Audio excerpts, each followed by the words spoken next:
Bonjour les gars, j'espère que tout le monde va bien, comme ici chez moi.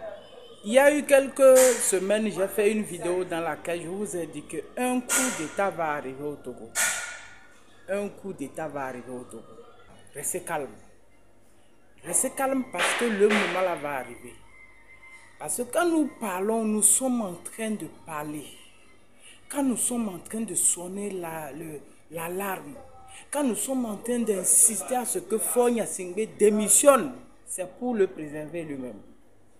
Mais tant qu'il s'entête à rester encore, à s'accrocher, ce qui va arriver va arriver. Vous savez, un grand arbre avant de tomber, il doit d'abord pourrir par l'intérieur. Son système racinaire principal doit d'abord être affecté. Et c'est le moment dans lequel nous sommes actuellement.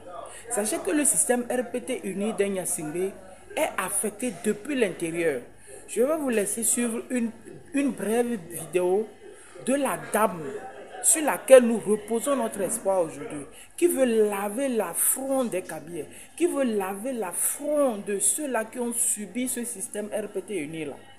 Aujourd'hui, cette dame a décidé de prendre la parole publiquement en vidéo à visage découvert pour situer l'opinion nationale et internationale. Et sachez très bien, l'appel que cette dame est en train de faire aujourd'hui mérite notre attention. Togolaises et Togolais, vous méritez, cette dame, Madame Marguerite Niakhaté, mérite tous et tous notre attention.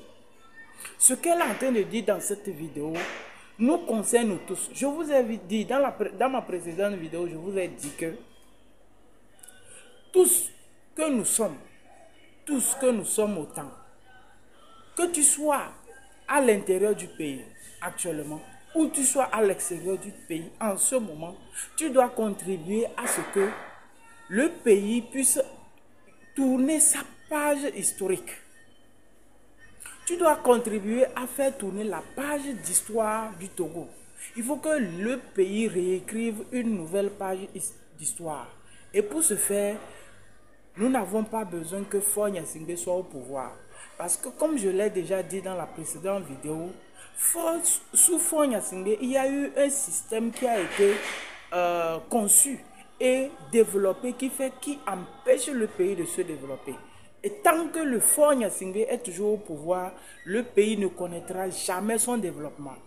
Les gars, je vais être bref parce qu'aujourd'hui, c'est vrai, je fais cette vidéo, mais je ne suis pas à l'honneur. On va laisser Madame Niakhaté Marguerite, elle est parce que c'est elle à l'honneur. Suivons jusqu'au bout, les gars, ce message très pertinent qu'elle a à nous passer tous.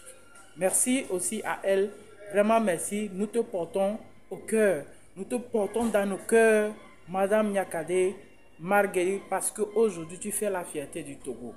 Tu fais la fierté des Togolais. Tu as décidé de tourner la page autrement. Et l'histoire retiendra de ton acte.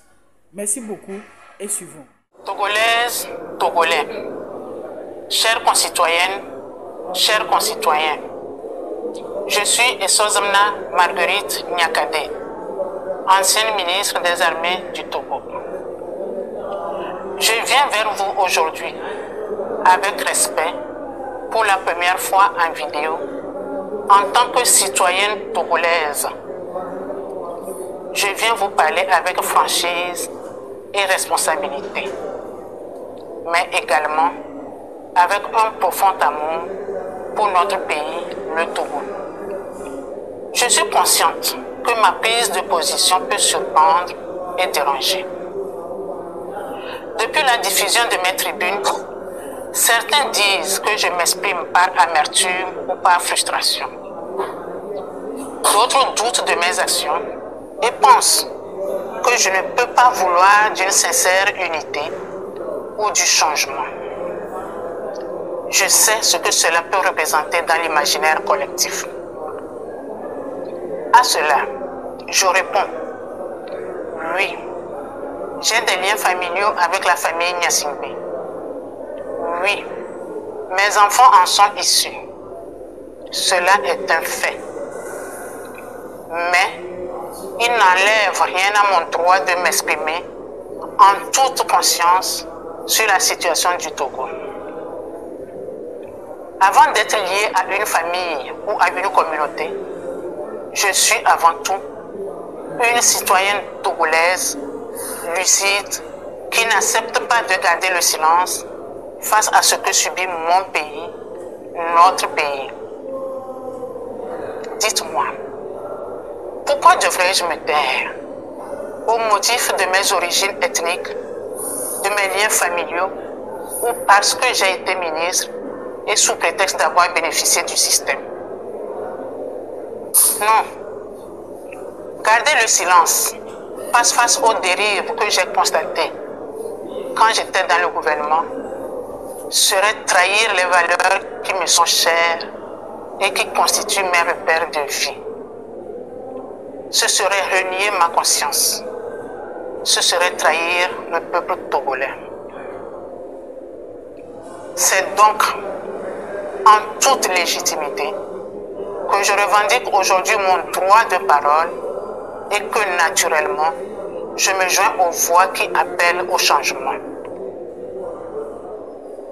Vous savez, seuls les esprits fermés refusent d'évoluer. Chères concitoyennes et chers concitoyens, le silence dans ce contexte est une faute morale.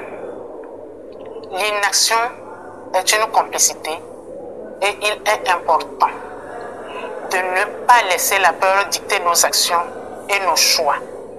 Car c'est en surmontant nos peurs que nous pouvons réellement avancer et agir de manière plus éclairée et courageuse. Dès les premières heures de son indépendance, le Togo n'a jamais connu la paix. Pas la vraie, pas celle qui libère et qui rassemble. Le Togo est resté enfermé dans un cycle ininterrompu d'abus, de violence et de répression contre sa propre population. Des parents ont été tués pour leurs opinions, d'autres contraints à l'exil, laissant derrière eux des générations meurtries, des familles brisées et des enfants grandir dans la douleur.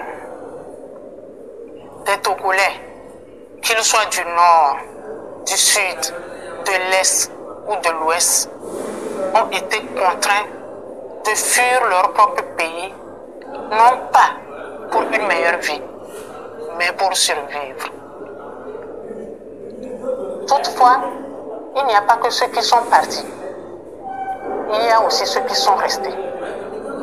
Ceux qui vivent au Togo et qui ont appris à se taire par peur et par instinct de survie. Des citoyens emprisonnés, privés de leurs droits les plus élémentaires et de leur dignité.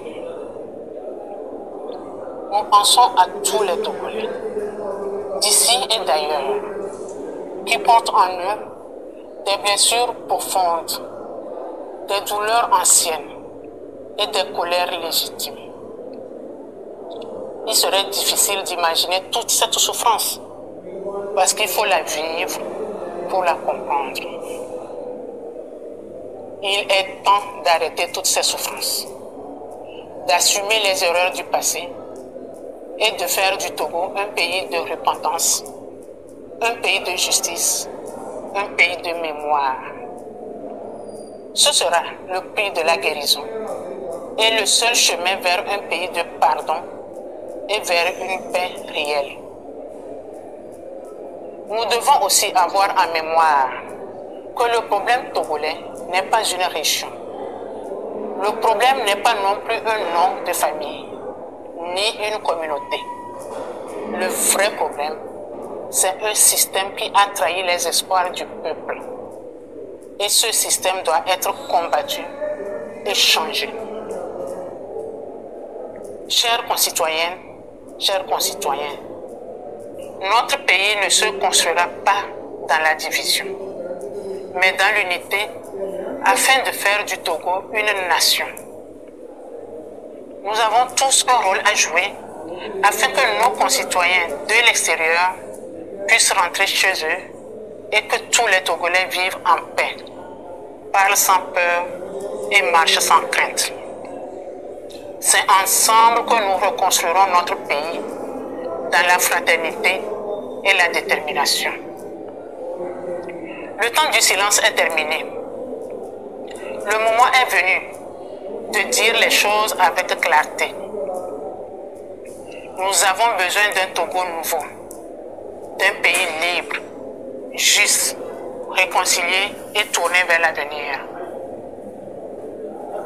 Le Togo est en effet un pays riche, doté de ressources humaines et naturelles considérables. Il devrait être un modèle de développement. Hélas, les années de privation de liberté, de mauvaise gouvernance, de corruption endémique et d'impunité ont gravement compromis notre avenir collectif.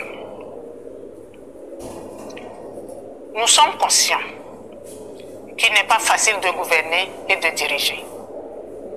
Mais le régime actuel a eu le temps, les moyens et toutes les opportunités pour changer le destin du Togo.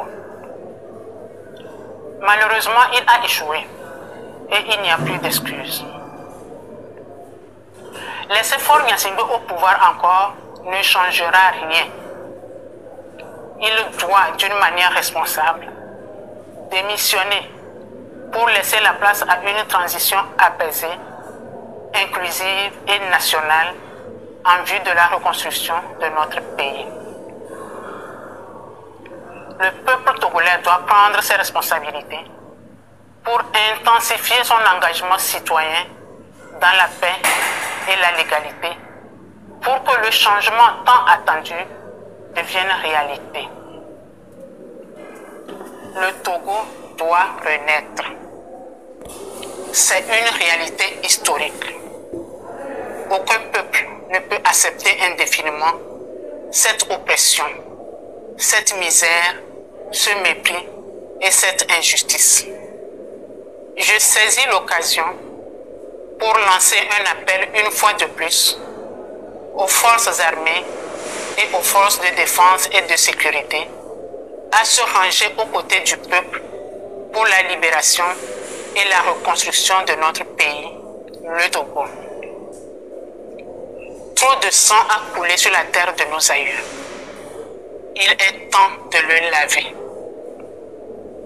Mes chers compatriotes, ne laissons plus la peur dicter notre silence.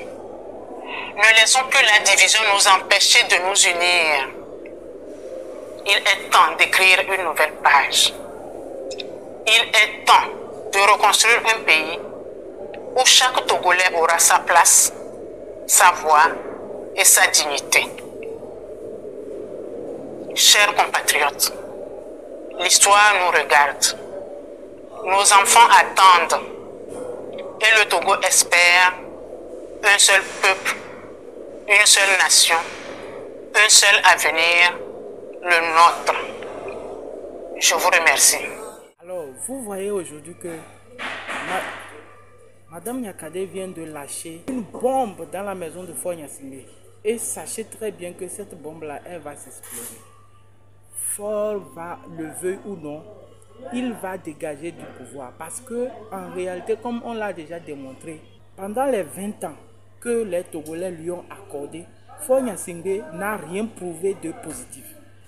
Il n'a fait que le contraire. Il a montré aux Togolais que, en fait, on avait fait l'erreur de lui laisser à la tête du pays. On lui a donné toutes les chances pour qu'il aide le pays à se redresser, à se relever. Mais il n'a jamais saisi une de ces chances-là. Et le moment est arrivé. Ce n'est pas maintenant, en s'approchant, que Faure Gnassingbé va changer.